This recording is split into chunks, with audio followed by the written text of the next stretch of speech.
السلام عليكم ورحمة الله وبركاته. بسم الله الرحمن الرحيم. الحمد لله رب العالمين، وبه نستعين على أمور الدنيا والدين، والصلاة والسلام الأتمان الأكملان على البشير النذير والسراج المنير، نبينا محمد وعلى آله وصحابته والتابعين لهم بإحسان إلى يوم الدين. أما بعد، فإن أصدق الحديث كتاب الله تعالى، وخير الهدي هدي محمد صلى الله عليه وسلم، وشر الأمور محدثاتها، وكل محدثة بدعة، وكل بدعة ضلالة، وكل ضلالة في النار. اللهم إنا نعوذ بك من عذاب. نendelea na darsa ya kitabu التمسك بالسنة النبوية وآثاره للشيخ العلامة محمد بن صالح العثيمين رحمة الله عليه رحمة واسعة. Katika darasa iliyopita tulikuwa tunaliangalia jambo la al-Isra wal Mi'raj, katika mambo miongoni mwa mambo yanayotajwa kwamba yametokezea katika mwezi wa Rajab, mwezi ambao ndani yake kuna ibada nyingi zilizozuliwa.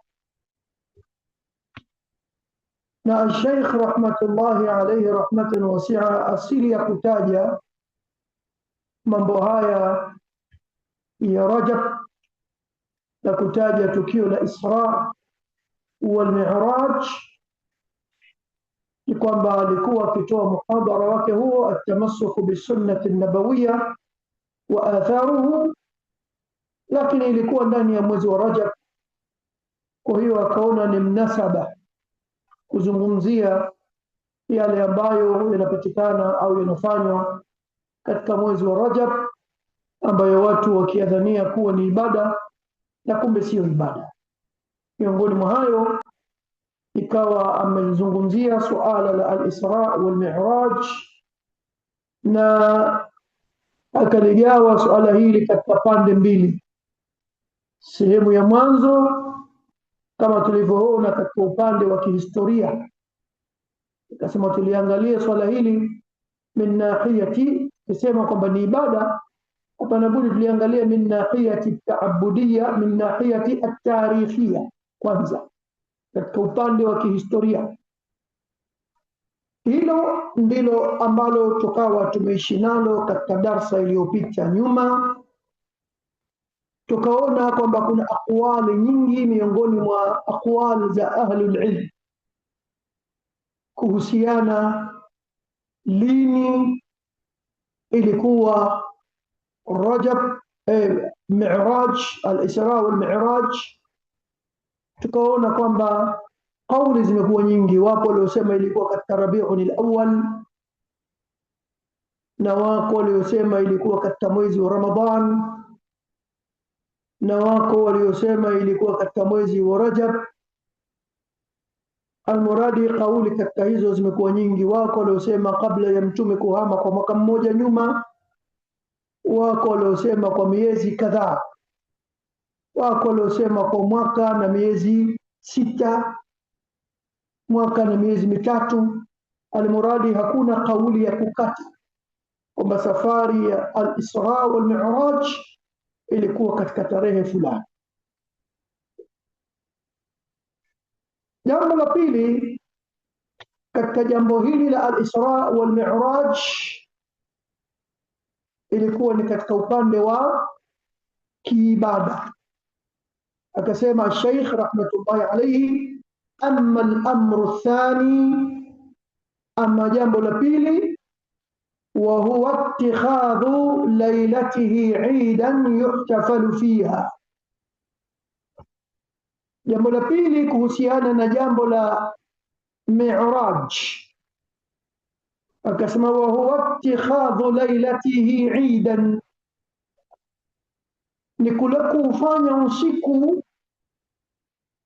wa hiyo safari ya Isra na Mi'raj, kufanya usiku huo ni idi, ni sikukuu, yuhtafalu fiha, ikawa yaadhimishwa ndani ya usiku huo, watulqa fiha alkalimatu, na ikawa yatolewa ndani yake mihadhara, madarasa mbalimbali, watu wanatoa kalima mbalimbali, ويقرأ فيها ما هو موضوع أو ضعيف جدا. Sheikh anasema na ikawa ndani yake yanasoma yale mambo ambayo ni ya kuzusha, ni maudhu, au dhaifu jidda, au ni dhaifu sana, fi qissati al-Isra wal Mi'raj, katika kisa cha al-Isra wal Mi'raj. فإنه لا يرتاب أحد في أن ذلك من البدع المحدثة في الإسلام. يقول ابن عثيمين رحمة الله عليه، فإنه لا يرتاب أحد، أنا سمع hakuna shaka yoyote kwa mtu yoyote, في أن ذلك من البدع المحدثة، katika kufanya hivyo, kukusanyika na kuadhimisha usiku wa al-Isra wal Mi'raj, ni katika uzushi uliozuliwa fil Islam, katika Uislamu. Idha tajarrada min al-hawa, ikiwa mtu atajivua na kufuata matamanio ya nafsi, wa arafa haqiqata dhalik, na akajua uhakika wa jambo hilo, anasema shekhe, fa inna al-ihtifala bitilka al-layla lam yakun ma'rufan fi ahdi as-sahaba radiyallahu anhu, hakika kukusanyika kwa ajili ya usiku huo, kuadhimisha usiku huo, leo Mi'raj, watu wanakusanyika, madarasa, mihadhara, kalima mbalimbali. Sheikh anasema jambo hilo lam yakun ma'rufan fi ahdi as-sahaba, halikuwa ni jambo lenye kujulikana katika zama za masahaba, watabi'ina lahum biihsani, wala halikuwa likijulikana hilo katika enzi za matabi'ina waliowafuata masahaba kwa wema. Walikuwa wanajua ilikuweko safari ya Isra na Mi'raj, lakini kwao ilikuwa ni jambo la kawaida. Kwa hiyo hawakuwa wakikusanyika, haya shime alaikum jamaa, kesho kutwa, leo ndio siku ya Mi'raj, michango, tafanya kisomo maalum na kutajwa habari ya Isra na Mi'raj. Jambo hilo lam yakun ma'rufan fi ahdi sahaba, halikuwa ni jambo lenye kujulikana katika enzi za masahaba, watabi'ina lahum biihsani, na enzi za matabi'ina waliowafuata hao kwa wema. Walaysa fil islami illa thalatha a'yad, na hakuna katika Uislamu, Sheikh anasema, isipokuwa idi tatu tu. Maana yake lisifanywe jambo la al-Isra, lailatul Isra wal Mi'raj, isifanywe kuwa ni Eid, ikawa watu wanashughulika, mwenye hili mwenye lile. Anasema jambo hilo kuzifanya watu ni siku ya sikukuu. Walaysa fil islami illa 3 a'yad, hakuna katika Uislamu isipokuwa idi tatu. Eidul Fitr, katika Uislamu kuna Eidul Fitri wa Eidul Adha, na kuna idi ya kuchinja ile ya mfungo tatu. Wa hadhani eidani hauliyani, na hizi ni idi mbili za mwaka, Eidul Fitri wa Eidul Adha. Wathalith yaumul Jumaa, na idi ya tatu ni yaumul Jumaa, siku ya Ijumaa. Wa huwa Eidul Usbu'i, na hii ni idi ya wiki. Kuna idi ya mwaka ambazo ni mbili, Eidul Fitri wa Eidul Adha, alafu kuna Eidul Usbu'i, yani yaumul Jumaa. وليس في الإسلام عيد سوى هذه الثلاثة. Anasema shekhe, hakuna katika Uislamu isipokuwa idi hizi tatu tu. Kwa hiyo kukusanyika watu wanamaanisha na kuufanya usiku wa Lailatul Isra wal Mi'raj kwamba ni siku ya kuadhimisha, kuifanya ni siku ya Eid, ili ni kosa. Masahaba hawakuwa hivyo. Kisha anamalizia maneno yake kusema walyu'lam, na ijulikane, anna haqiqata ittiba'i an-nabiy sallallahu alayhi wa ala alihi wa sallam huwa at-tamassuk bi sunnatihi fi'lan fima fa'al wa tarkan fima tarak. na ijulikane, waliyu'lam anna haqiqata ittiba'i an-nabiy sallallahu alayhi wasallam, ijulikane kwamba uhakika wa kumfuata mtume, ukweli wa kumfuata mtume, sala na salamu juu yake, huwa tamassuku bi sunnatihi, ni kushikamana na sunna zake na mwenendo wake, fi'lan fima fa'al, kufanya katika lile ambalo mtume amefanya, hii ndio sunna. Wa tarkan fima tarak, na katika hali ya kuacha katika yale ambayo mtume ameyawacha. Hii ndio katika kushikamana na sunna za mtume sallallahu alayhi wa alihi wasallam, kufanya alichokifanya na kuacha alichokiacha. Faman zada alaiha au naqasa anha faqad naqasa almutaba'ata lahu. Sheikh anasema faman zada alaiha, atakayezidisha juu ya hivyo, au naqasa anha, au akapunguza katika huo mwendo wake mtume, faqad naqasa almutaba'a lahu, amepunguza jambo la kumfuata mtume sallallahu alayhi wasallam. Lakini ziyadata a'zam, lakini kuzidisha ni jambo kubwa zaidi, yani bora upunguze. Liannaha taqaddumun baina yaday Allahi wa rasulihi, kwa sababu kuzidisha ni kutanguliza lako wewe mbele ya lile la Allah na la mtume wake, kama ilivyokuja aya katika sura al-Fatiha, ya ayuha alladhina amanu la tuqaddimu baina yaday Allahi wa rasulihi. Al-aya, Allah anasema la tuqaddimu baina yaday Allahi wa rasulihi, msitangulize chenu nyinyi mbele ya Allah na mtume wake. Hao ndio maagizo ya Allahu jalla. Kwa hiyo Sheikh anasema atakayezidisha juu ya kufanya alivyofanya mtume au kuacha alivyoacha mtume ndio sunna. Atakayezidisha zaidi ya hapo au naqasa anha, au amepunguza, faqad naqasa almutaba'ata lahu, amepunguza jambo la kumfuata mtume.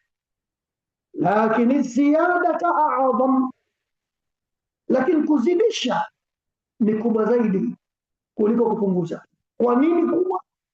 liannaha taqaddumun baina yaday llahi wa rasulih, kwa sababu kufanya hivyo ni kumtangulia Allah na mtume wake.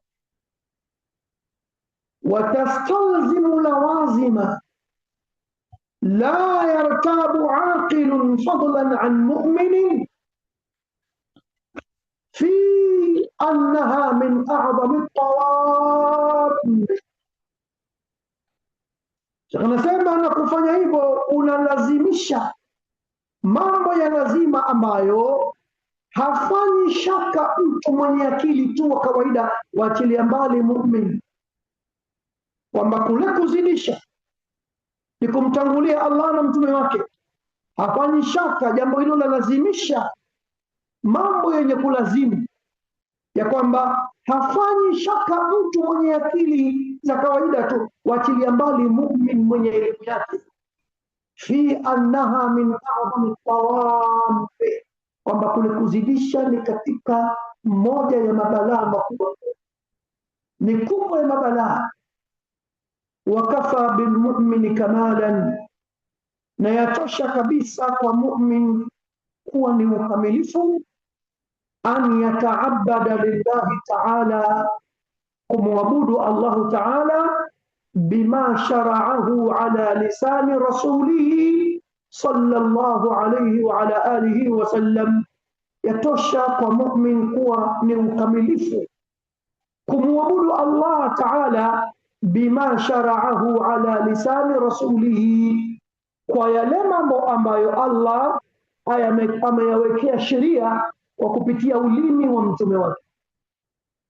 Wakafa birrajuli naqsan, na yatosha kabisa kwa mtu kuwa ni mapungufu, an yazida ala ma shara'ahu Allahu wa rasuluhu, yatosha kwa mtu kuwa ni mapungufu kuzidisha juu ya yale, kupunguza juu ya yale ambayo ameyawekea sheria Allah na mtume wake. Kisha anasema Sheikh, falyahdhari almu'minu, na atahadhari sana mu'min, an yabtadi'a fi dini Allahi ta'ala, kuzusha katika dini ya Allah, mastahsanahu hawahu, kuzusha jambo ambalo nafsi yake imeliona kwamba ni jambo zuri. Dini ya Allah haendi kwa mtu kuona kitu kizuri akaona hili zuri alifanya. Ali radhiyallahu anhu, Sayyiduna Ali radhiyallahu anhu, ana maneno yake yanasema, law kana ad-dinu bir-ra'yi, lau dini ingelikuwa ni kwa rai, kwa fikra za mtu, lakana asfala al-khuffi awla bil-mashi min a'lahu. Ali bin Abi Talib anasema lau ingelikuwa dini yategemea fikra za mtu, lakana asfala al-khawfi awla bil-mashi, ingekuwa chini ya hofu ndio bora zaidi kupangusa, min a'lahu, kuliko kupangusa juu yake. Lakini ukipangusa hofu wapangusa wapi? Juu.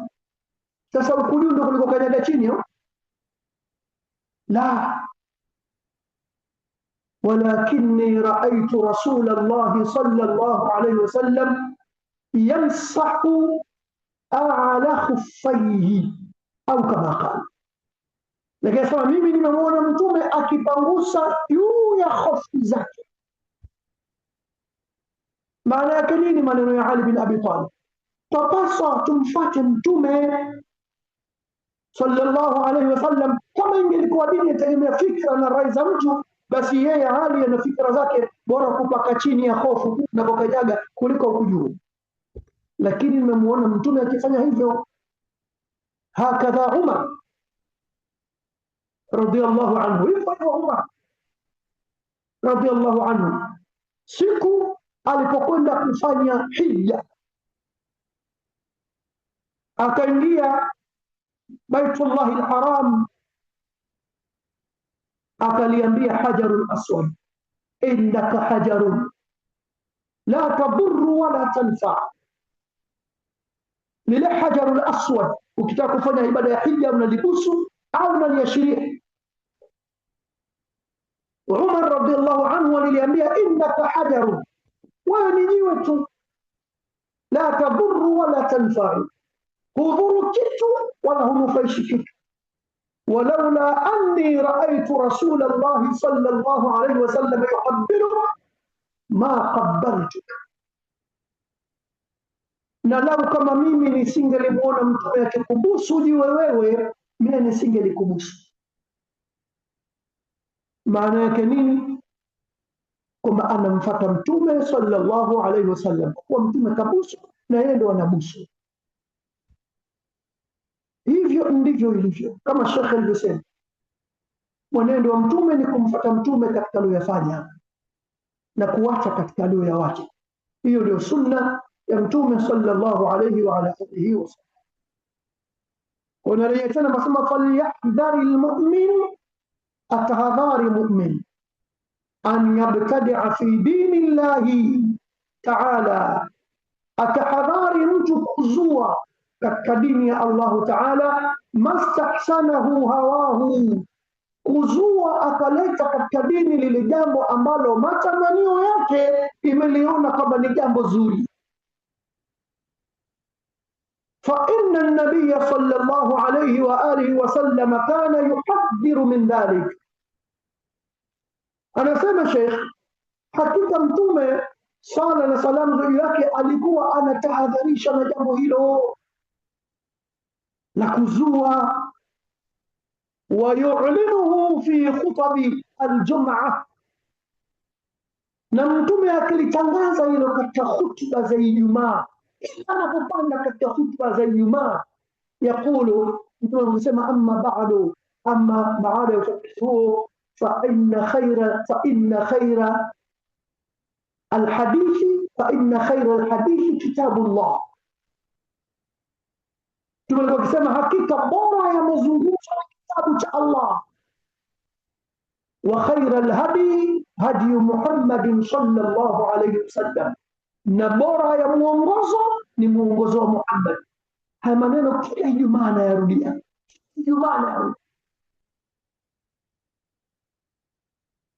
ili kutahadharisha watu wasizue katika dini ya Allah jalla wa ala.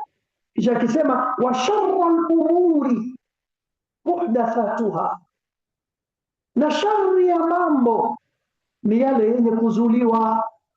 Haya ni maneno yake mtume, kila Ijumaa alikuwa anayezungumza kwenye mukaddima wa khutba yake. Khaira alhadi hadi Muhammad, wa sharra al-umuri muhdathatuha, shari ya mambo ni yenye kuzuliwa.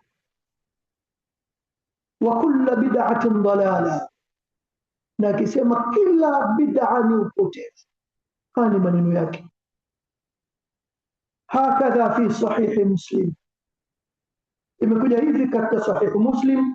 Wa fi riwayati an-Nasa'i, na katika riwaya Imam an-Nasa'i imekuja mtume akasema, wa kullu dalalatin wa kullu dalalatin fi an-nar, na kila upotevu ni motoni. Hiyo inapatikana kwa rawahu an-Nasa'i, ameisimulia al-Imam an-Nasa'i kitabu salati al-Eidain, babu kaifa al-khutbah, ameisimulia katika mlango huo hadithi nambari hiyo. Kisha Sheikh anamalizia maneno yake kusema, as'alullah ta'ala, namuomba Allah ta'ala, an yuthabbitana bilqawli thabit, atuthibitishe sisi kwa kauli nzuri njema yenye kuthibiti, fil hayati dunya wa fil akhirah, katika uhai wa dunia na akhira. Wa yu'idana, na atukinge sisi, min alfitani, na fitna, ma dhahara minha wa ma batan, zilizodhihiri katika hizo fitna za waziwazi na zile ambazo zimejificha. Innahu jawadun karim, hakika yeye Allah ni mtoaji sana na ni mkarimu mno. Hapo amemaliza Sheikh aliyoandika katika kitabu hichi. Anasema hapo mwisho, alqaina hadhihi alwariqat, tulizitoa karatasi hizi athnaa muhadaratin lana, katikati ya muhadara wetu, yani akizungumzia al-Isra wal Mi'raj, biunwan, katikati ya muhadara wetu ambao uko na anwani hii at-tamassuku bisunnati wa atharuhu, ushikamana na sunna na mwenendo wake. Tumetoa hiyo fi qa'ati al-muhadarati, katika holi la mihadhara mbalimbali, fil jami'ati al-islamiyya, katika chuo kikuu cha Kiislamu, lailatul khamis, usiku wa Alhamisi, tarehe hiyo hapo Hijria.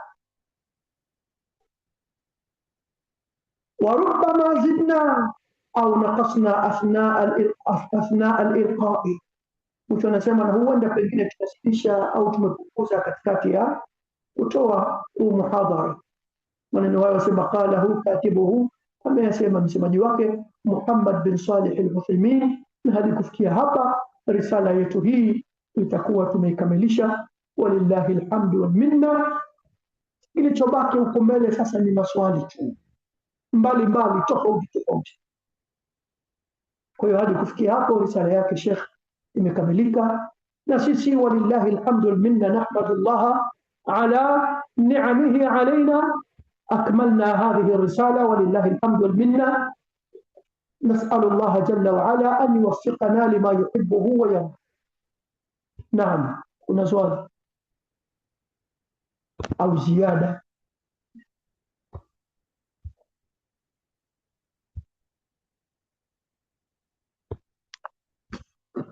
شيخ علي، kuna swali lolote? Labda una ziada ya kuja kusema chochote? إخوة، هل من سؤال أو هل من سائل؟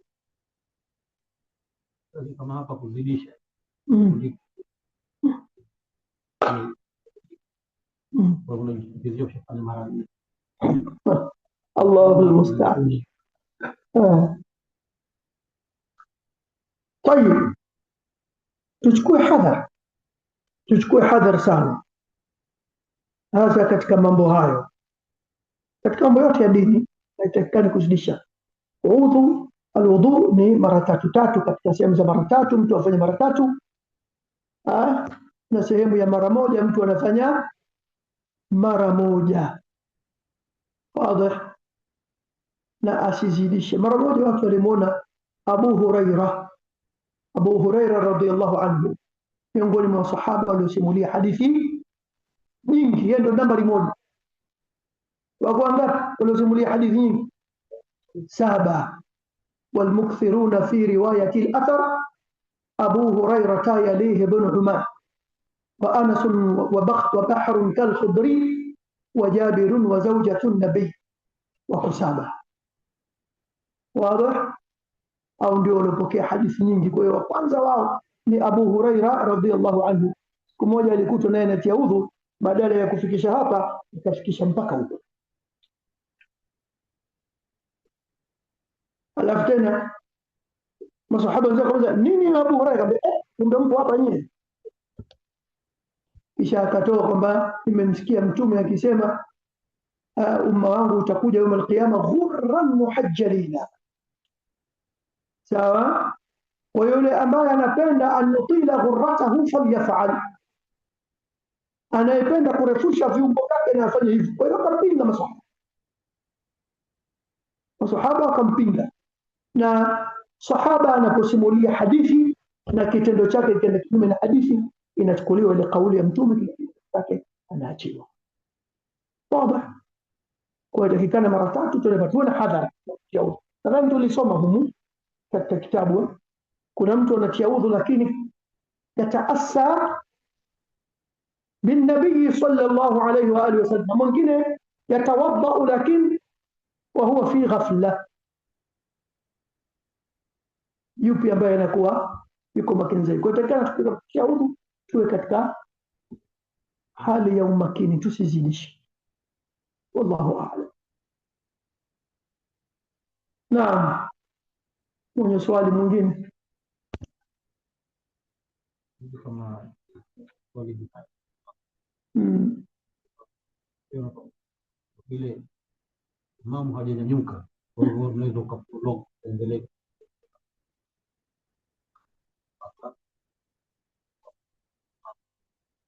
Pale amru ni wasia, sawa. Katika tasbihati zile Mtume alikuwa kile tofauti, tasbihati za swala pale unaweza ukenda zisipungue, uchache wake ni ngapi? Moja, sawa. Ukija tatu ni sawa, lakini zikizidi hamna tatizo, hamna tatizo. Mtume alikuwa kenda zaidi hapa. Wakati mwingine alikuwa akiatadi sema rabbana wa lakal mil as-samawati wa mil al-ard wa mil ma shi'ta min shay'in ba'd ahla ath-thana'i wal majd أحق ما قال العبد وكلنا لك عبد اللهم لا مانع لما أعطيت ولا معطي لما منعت ولا ينفع ذا الجد منك. yote hii, lakini hii mara nyingi anaposali peke yake, sawa. Kwa hiyo kwenye kuzidisha katika tasbihi za sujud au za rukuu haina tatizo, na ziko tofauti tofauti. Wengi wanajua subhana rabbiyal azim basi, lakini ziko kadhaa. Kwa hiyo vizuri mtu akasoma akanibadilisha subhanaka allahumma bihamdika ashhadu an la ilaha illa anta. Nasema jeli moja mara nyingi mimi pani wewe nasali ngitakutaja hivi nisumbua. Ilipokuja suratul Nasr, idha jaa nasrullahi wal fath, mtume alitakiwa afanye mambo matatu katika ile sura. idha jaa nasrullahi wal fath wa ra'aita an-nasa yadkhuluna fi dinillahi afwaja, atamwa vipi? Fasabbih, la mwanzo ilifanya tasbih, bihamdi rabbika, la pili iliapa, wastaghfirhu, la tatu hili. Kwa hiyo kwa mtume baada ya kuja sura hii akirukuu anayaleta mambo matatu haya, na akisujudu anayaleta mambo matatu. Kwa hiyo vizuri mtu akazijua hizo tasbihati tofauti tofauti, kama anazileta tofauti tofauti, asinangane na hiyo moja tu. Allahu a'lam. Wazi? Naam. Swala jingine kama mna nitakuuliza.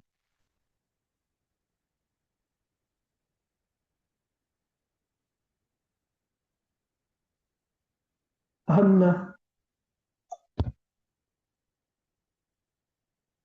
طيب walillahi alhamdu, tumekamilisha risala hii. Wako ambao wamekuja msikitini, masha Allah, mjitahidi tangu mwanzo wa darasa mpaka mwisho, na wako ambao Allah walipe kheri na wakubalie amali zao, wametufuatilia online, wamekaa majumbani kwao wakawa wanastafidi na wao wanafuatilia durusi. Allah walipe kheri. Lakini nasaha zangu kwa wale ambao uwezo wa kuja msikitini wanao, ni bora wakaje kuliko kutosheka na kusikiliza darasa online. Unapokwenda kuna fadhila nyingi zinapatikana, ule mwendo peke yake umepatikana. Lakini vile vile kuna hadithi ya Mtume sallallahu alayhi wa ala alihi wasallam, napenda nisome kwenu hadithi ya Uqba bin Amir ambayo amesimulia al-Imam Muslim. Anasema kharaja Rasulullah sallallahu alayhi wasallam wa nahnu fi suffa, alitoka Mtume siku moja swalla na salam juu yake, na sisi tuko pahali panapoitwa Suffa tumekaa. Faqala, Mtume akasema kutuuliza, ayyukum yuhibbu an yaghdwa kulla yawmin ila Buthala au ila al-Aqiq? Kwa masahaba, yupi kati yenu nyinyi anapenda kutoka asubuhi kila siku ende Buthan au ende Aqiq? Isha mbili hizi ni kwa masoko ya ngamia, moja inaitwa Buthan, moja inaitwa al-Aqiq. Kwa Mtume akauliza masahaba wako wamekaa kitako, nani kati yenu anapenda kutoka kila siku asubuhi ende Buthan kwenye soko hili au ende al-Aqiq? Akaenda huko, fayati minhu binaqatayn kaumawaini fi ghairi ithmin wala qat'i rahimi,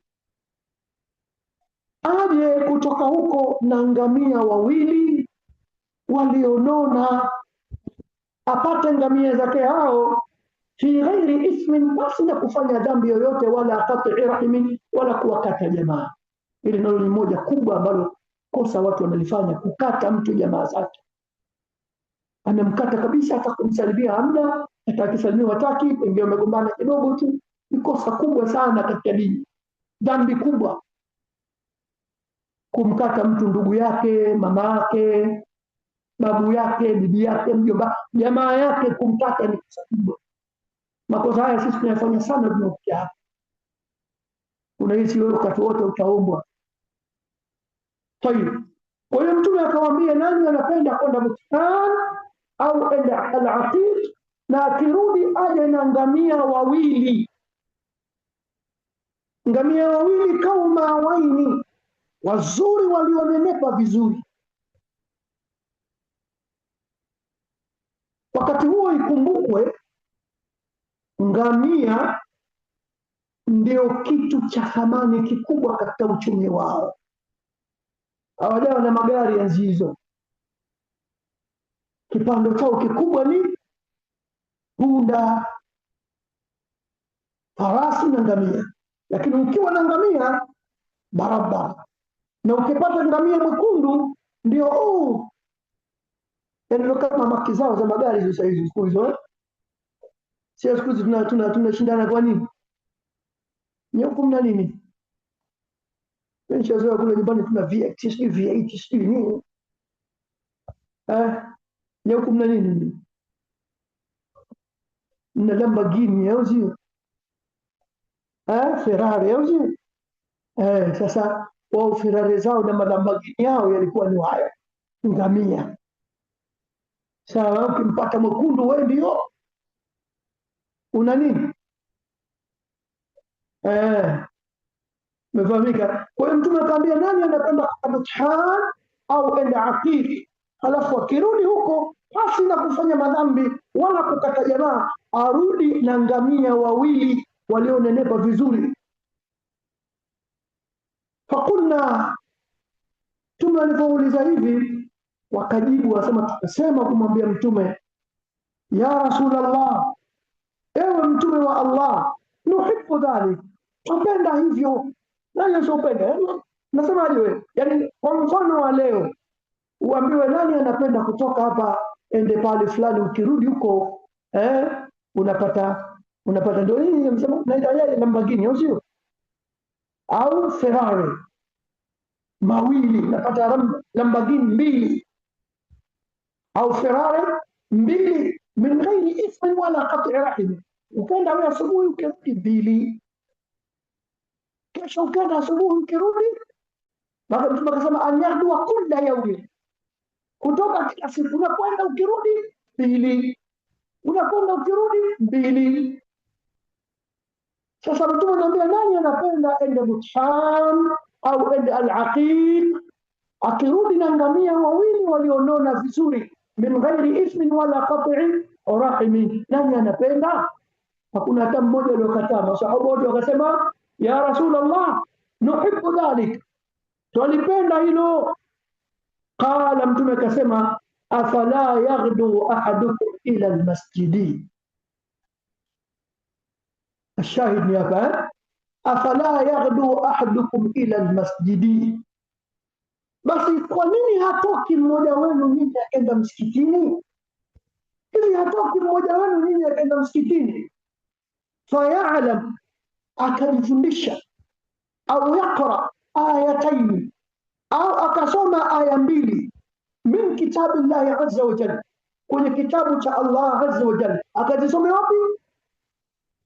Msikitini. Khairun lahu, kufanya hivyo ni bora kwake yeye, minna kataini, kuliko ngamia wawili. Yani kama sasa tunasema kuliko nini? Ferrari mbili. Yani kuja msikitini tu kujifundisha nini?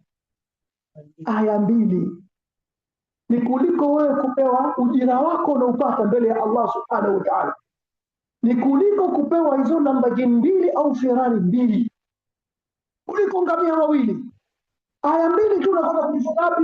Msikitini. Wallahi tungelikuwa tunajua haya tungelikuwa tunayajua, nyumbani asingebaki mtu. Ugoma nyumbani uko tunajua asingebaki mtu. Wewe tunafahamu sisi thamani ya paundi 8 au paundi 10 tu kwa saa, nabaki nani? Nabaki nani ndani? Na watu wote watamsema huyo mvivu, atakufanya kazi, ndio utaenda kazini kwa sababu ya 10 pound per hour au 8 pound per hour. Au siku hizi mnapokea ngapi? 12 au sio? 15 siku hizi per hour au sio? 15 pound per hour, nani anakaa?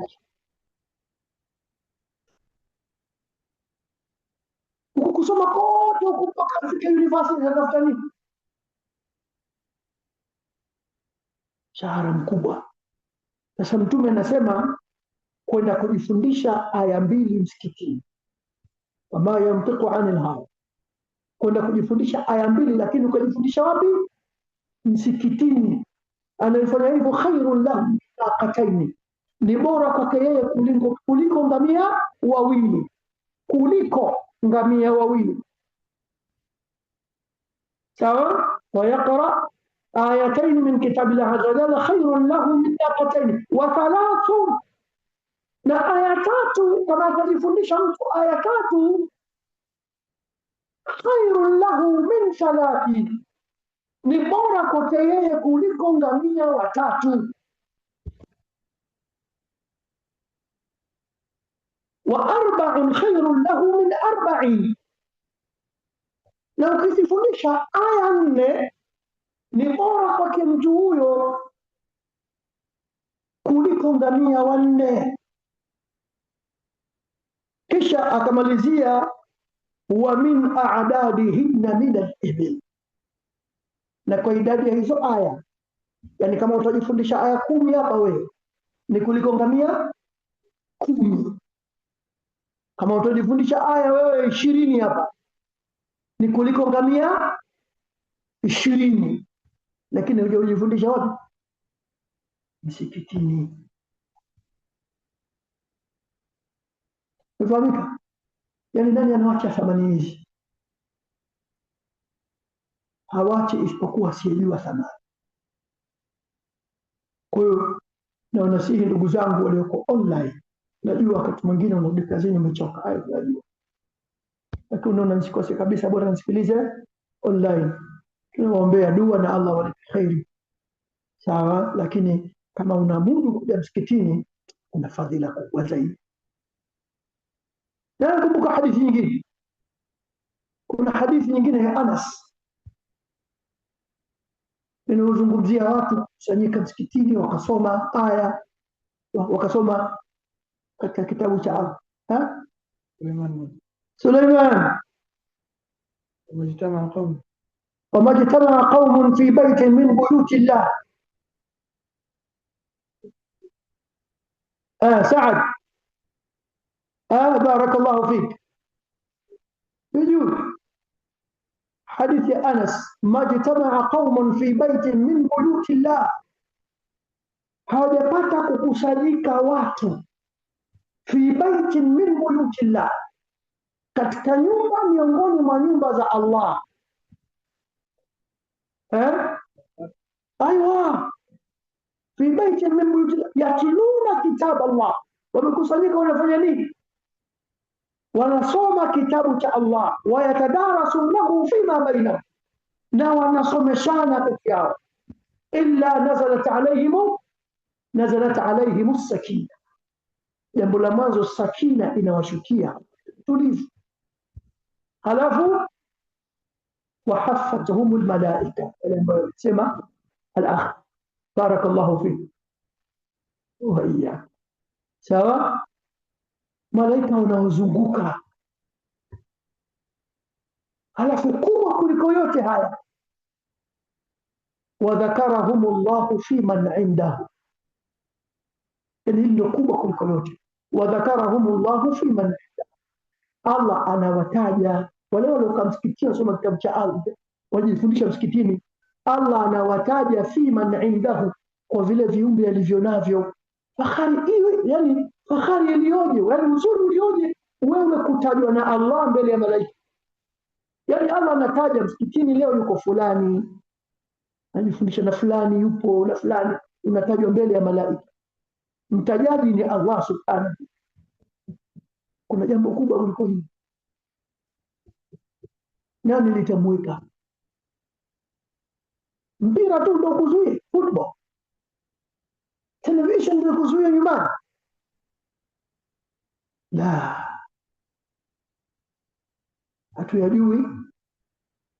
hatuyajui mambo yaliyokuwemo. Kwa hiyo yaliyokuwemo yamo humu msikitini. Wazi? Kwa hiyo vizuri yule ambaye anajimudu kwa msikitini, basi aje zake msikitini, atapata fadhila zaidi. Yani kuna mangamio na kuna kutajwa na Allah na kuna kuzungukwa na malaika na kuna kupewa as-sakina na Allah subhanahu wa ta'ala. Wallahu a'lam. Ngamia Ferrari hivyo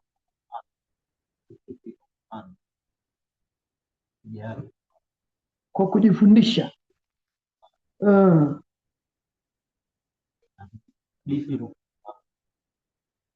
ndio katika nyumba ya Allah. Naam, yote yani ukijifundisha hadithi utasoma tu aya, ukijifundisha tu aya. Humu tangu tumeanza kitabu hiki tumesoma aya ngapi? At-tamassuku bisunnati an-nabawiyya wa atharuhu, tumejifundisha aya ngapi? Nyingi tu. Yani tunamuomba Allah tabaraka wa taala akubali amali yetu hii na tulipe kheri, lakini akikubali Allah amali yetu hii, hapa tuna malipo makubwa mno. Wale tusikiza online watatuonea gari, wale tusikiza online watatuonea gari, lakini wao hawakosi kitu. Sema yote akavunjika moyo, wao hawakosi kitu, wanakipata cha saizi yao, lakini hawawezi kuwapita waliofunga safari. Wazi? Kuna maswali mawili na kwanza mwambie msije. Kuna msemo tumezoea kusema kuwa mguu wa kwenda mtume kauombea. Je, ipo hadithi hii au tumemzulia mtume? Mimi sijui kama ipo. Useme wewe unasema mguu wa kwenda mtume kauombea. Hali vipi hadithi hiyo unajua? Labda hiyo kutoka kipindi tutapata hizo fadhila. Labda iingie katika hii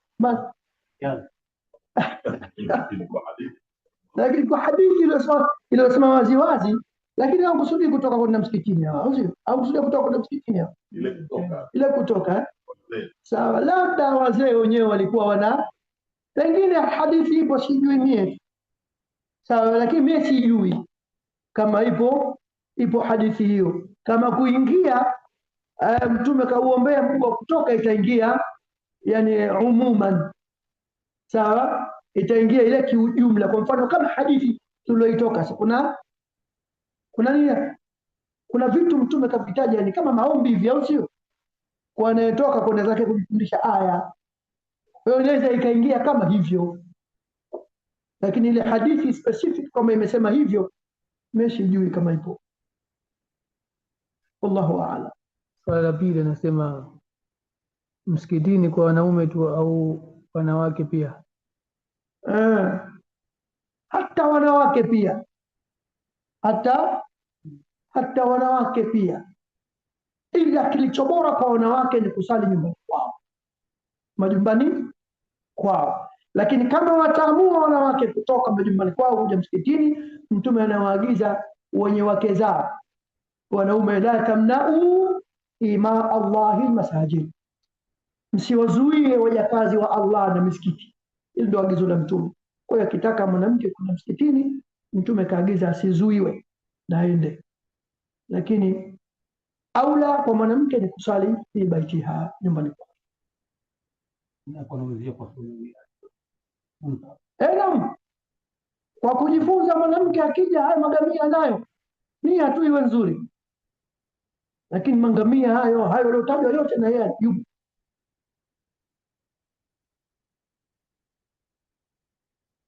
Wallahu a'lam. Naam.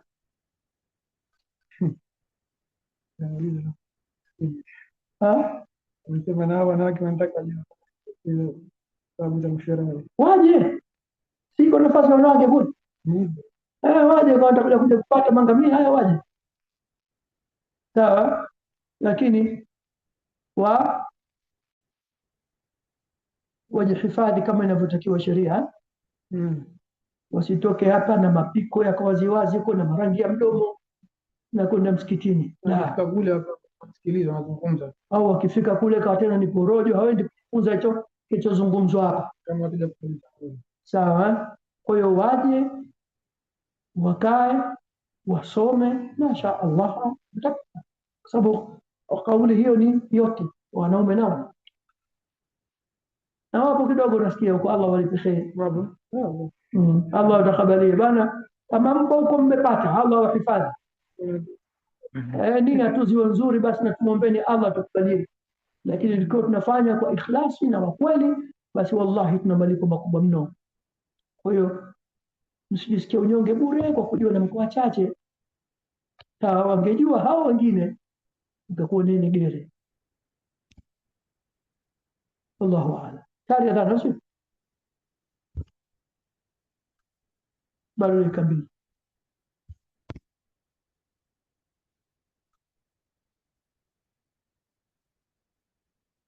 Dakika mbili tunazo. Na bin Mustafa umeuliza, yametosha kheri au pia kuulizwa?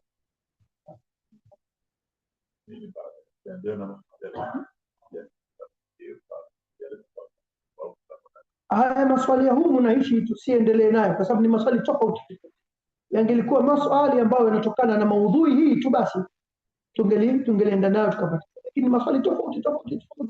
Kwa hiyo maswala haya tusiendelee nayo. Wacha nifikirie kitabu gani, inshallah tushauriane kitabu gani tutaendelea nacho baada ya hichi, kwa sababu hichi tulikipangia kwa ajili ya mwezi huu wa nahitaji wenyewe August au sio Augustus, Arabu naita Augustus, sawa. Tulikusudia kwa mwezi huu, na walillahi alhamdu wal minna, tumekwenda vizuri. Leo tarehe 26 na kitabu kimemalizika, ili mwezi wa Septemba tulipanga. Kwa hiyo khairan, inshallah tutaambizana kitabu gani kitakuja biidhnillah. Kesho ni kesho Alhamisi au sio? Ni wewe au sio? Kesho kuna darasa ya al-asr ile ya al-adhkar, adhkar الصباح والمساء. inakuwa kila Alhamisi.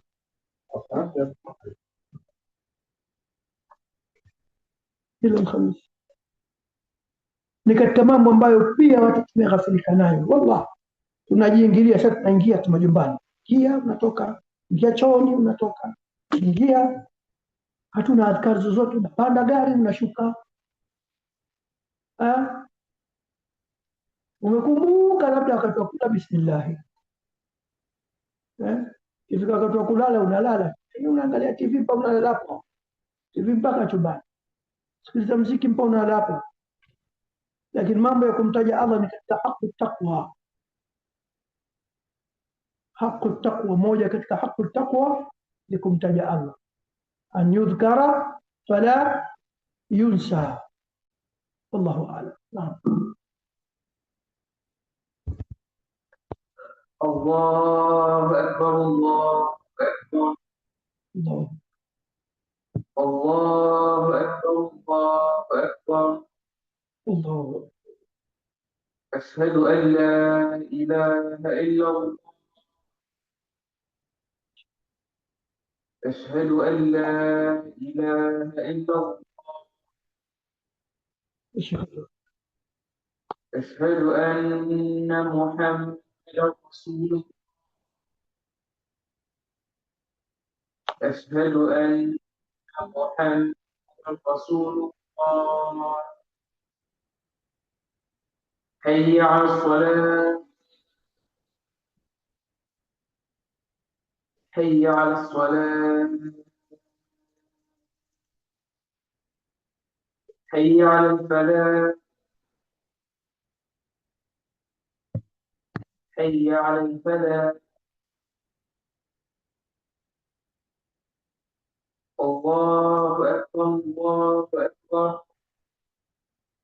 لا إله إلا الله.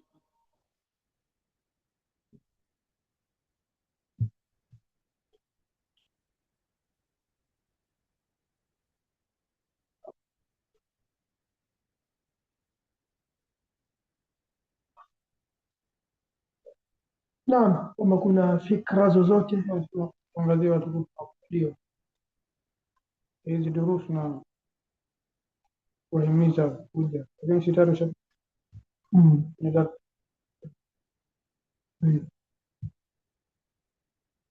Au tangazo kando makusudio ili kuambia tukisema makusudio hizi klasi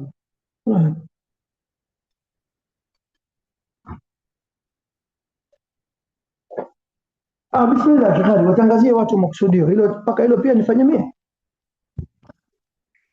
نعم. kwanza kabisa barakallahu fik ustadhuna sheikhuna وبركة الله أكبرك في خير Ustadhukum wa lastu bi shaykhikum. Barakallahu.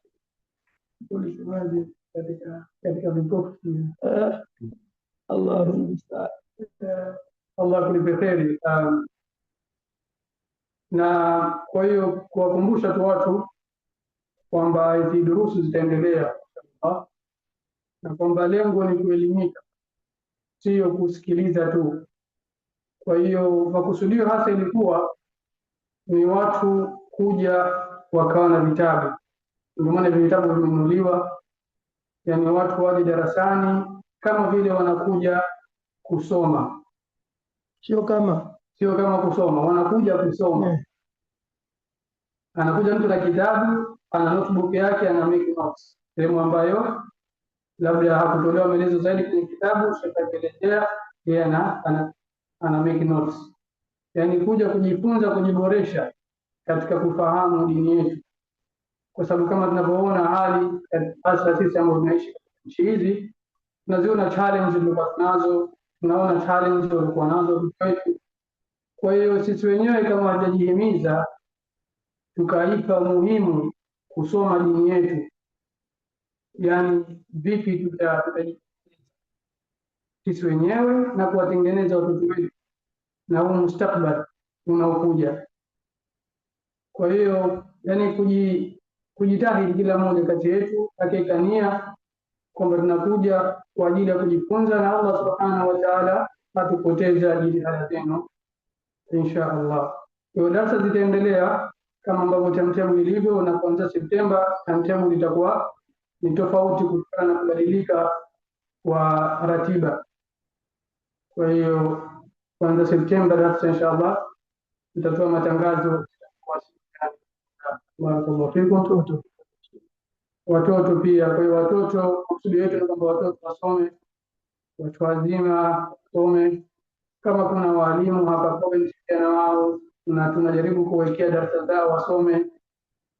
Kwa ambaye anataka kuulizia anaweza kuulizia sasa hivi, atapewa maelezo. Watu wa misikitini pia nao makusudio sote tusome. Hivi ndivyo ambavyo Mtume SAW aliwalea masahaba kwa kuwasomesha, wakatoka katika ujahilia wakawa ni watu bora kabisa ambao wametembea katika huu ardhi. Kwa hiyo hilo ndio la kulikusudia, la kuliazimia kulifanya. Tunamwomba Allah subhanahu wa ta'ala tuwezeshe na tuwezeshe. Amin. jazakallahu khair. Barakallahu fikum. Subhanakallahumma wa bihamdika, nashhadu an la ilaha illa anta, astaghfiruka wa atubu ilayk.